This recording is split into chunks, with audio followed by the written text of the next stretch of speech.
एकेकाळी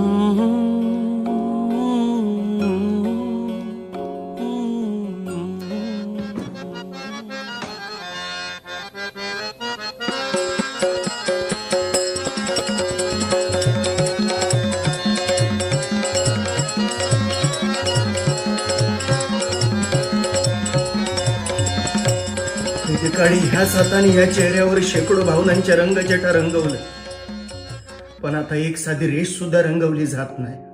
आणि आता फक्त एक फिल्टर स्वाईप केलं काय हवं तसं चेहरा बनवून मिळत. कसला भारी आहे रे.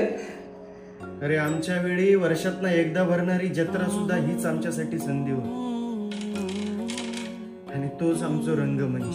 पण आता तुमचं रंगमंच म्हणजे तुमच्या हातातलो आहे तो मोबाईल. हो पण आजोबा, हो दशावतारी अजरामर राहू आणि पिढ्यान पिढ्या लोकांच्या लक्षात सुद्धा राहू. आणि आमच्या हो एका दिवसात आउट ऑफ ट्रेंड होतं. त्या रंगवलेल्या चेहऱ्यामागचो मी वेगळंच होतंय, पण तू जसं होस तसंच लोकांसमोर जातस. अहो आजोबा, आपली माध्यम फक्त वेगळी होतो, आपलं ध्येय तर एकच आहे. तसा नाही रे जिना. अरे दशावतार इतकं सोपं नाही आहे.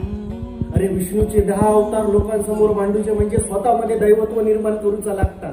आजोबा, आपण असा करूया, मी तुमका रील बनवूक शिकवतं, तुम्ही मका दशावतार कसो साकारतात ता शिकवा.